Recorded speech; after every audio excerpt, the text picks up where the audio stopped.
Hello my listeners, तो आ चुकी है आपके लिए हेट टू लव का नया एपिसोड। तो चलिए शुरू करते हैं। तुम यहाँ क्या कर रही हो? वेद फोन जेब के हवाले करते हुए गुस्से से बोला।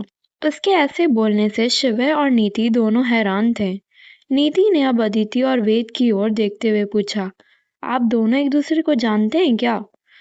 नीति के इस सवाल पर अदिति ने जहां हाँ कहा, तो वहीं वेद ने ना में सर हिला दिया, जिससे एक बार फिर नीति और शिवय हैरान हो गए। शिवय से रहा नहीं गया तो उसने सर खुजलाते हुए कहा, क्या कह रहे हो आप दोनों? मेरी कुछ समझ में नहीं आ रहा है। तभी वेद ने बड़ी नाराजगी से इसका जवाब दिया, कोई बात नहीं, जरूरत भी नहीं है समझने की। अब नीति और शिवय ने एक दूसरे से कुछ इशारे में कहा।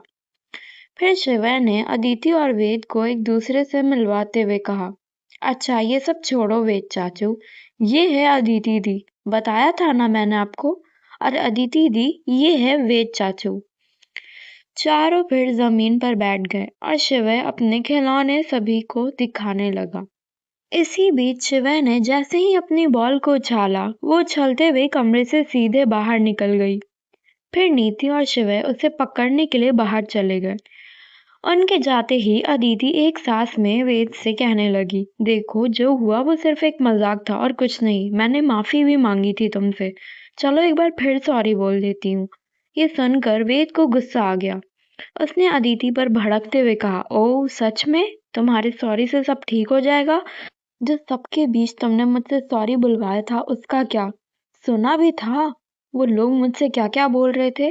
अदिति बीच में उसे टोकते हुए बोली, देखो मैं सॉरी बोल रही हूँ ना, अब और क्या करूँ, हो गई गलती।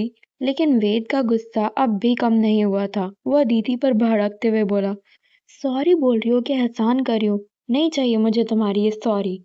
अदिति समझ गई कि अब वेद से कुछ भी कहने का कोई फायदा नहीं था, इसलिए वो उठी और उठकर कमरे से बाहर चली गई। वेद गुस्से से उसे जाते हुए देखता रहा। वो यूं आसानी से हार मानने वालों में से तो बिल्कुल नहीं था। इधर अदिति जैसे ही कमरे से निकली, उससे नीति और शिवय गैलरी में खेलते हुए मिल गए।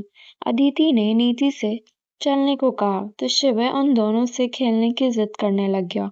इस पर अदिति ने उसे बड़े प्यार से मना करते हुए कहा, आज नहीं, हम कल खेलेंगे ना। ओके। अदिति शिवय से ये कहकर जैसे ही निकलने लगी, तभी पीछे से वेद की आवाज आई। खेलने से पहले ही डर गई।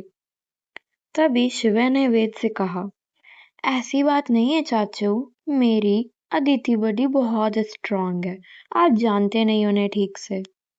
अदिति ने इस पर वेद की ओर देखकर उसे एक तिरछी सी मुस्कान दी। वहीं वेद चिढ़ा सा मुंह बनाकर उसे घूर रहा था। उस रात अदिति और वेद एक दूसरे के बारे में सोचते ही सोए। लेकिन जहां अदिति बात को यहीं खत्म कर देना चाहती थी, वहीं वेद उसे सबक सिखाने की सोच रहा था। अगले दिन शिवय का बर्थडे था। सुबह से शाम हो गई थी। वेद अदिति का इंतजार कर रहा था, क्योंकि उसके दिमाग में अदिति के खिलाफ कुछ चल रहा था। वहीं दूसरी ओर अदिति आज पहली बार शिवय के घर नहीं जाना चाहती थी। वजह थी वेद देशमुख का वहां होना। ऐसा नहीं था कि वो डर गई थी उससे, बल्कि वो तो वेद की भलाई के लिए ही उससे दूर रहना चाहती थी। वो जब शाम को अपनी दोनों बहनों के साथ शिवय के घर गई, तो पूरा घर मेहमानों से भरा हुआ था। वो पार्टी में जाकर सबके बीच बैठ गई। उसने चारों ओर देखा, लेकिन वेद उसे कहीं नजर नहीं आया। पर इधर पिलर की साइड में खड़े वेद की नजर पूरी तरह से अदिति पर टिकी हुई थी। ब्लू ड्रेस में वो अच्छी लग रही थी। ऐसा नहीं था कि वेद का मूड बदल गया था, लेकिन वो एक पल को अदिति को देखकर सोचने लगा कि काश उनकी मुलाकात इतनी अजीब तरह से ना हुई होती।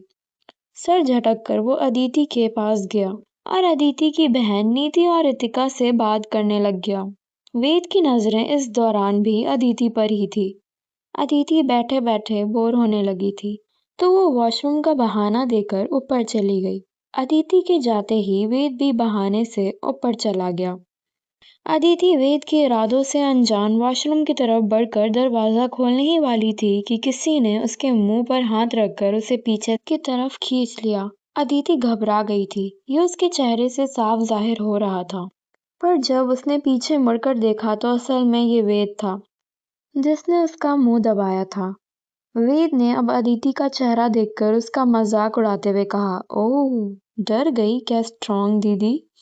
इसके बाद वेद ने अदिति को अपने कमरे में लाकर दरवाजा बंद कर दिया।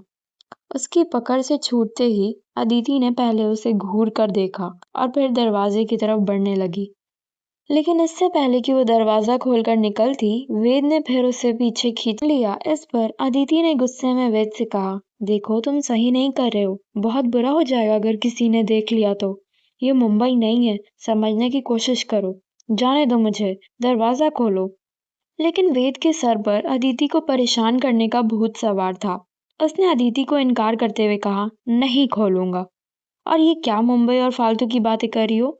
तभी अदिति को कमरे में एक चूहा दिखा। चूहा देखते ही वो चीखती हुई बेड पर चढ़ गई, आ मम्मी बचाओ, कोई है। और वेद अदिति के चीखने से घबरा कर बेड पर गिर गया। अदिति ने चिल्लाकर वेद से कहा, पैर ऊपर करो, वो काट लेगा, जल्दी जल्दी। वेद ने उससे पूछा, तुम इतना चिल्ला क्यों रही हो? अभी तो मैंने कुछ किया भी नहीं है।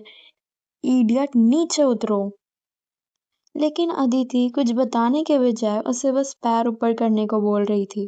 फिर वेद ने पैर ऊपर कर अदिति से बैठने को कहा, जो कि अभी खड़ी थी। लेकिन जब वो बैठने से मना करने लगी तो वेद ने उसका हाथ पकड़कर उसे खींच लिया।